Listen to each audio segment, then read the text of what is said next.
In this video, I'm going to show you how to make a knotted center for your bow. Now, the first thing you're going to do is cut out your ribbon. The length of ribbon depends on the size of your bow. This piece of ribbon is 5 inches long. The first thing you're going to do is go ahead and make a knot and just do it like you would normally.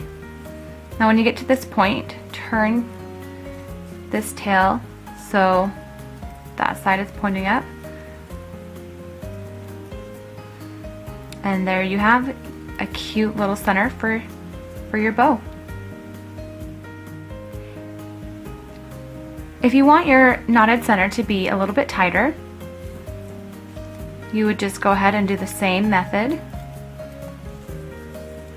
And just make sure that the same sides of the ribbon are showing up. And this works great if you're layering ribbons as well. And you can just pull it tighter.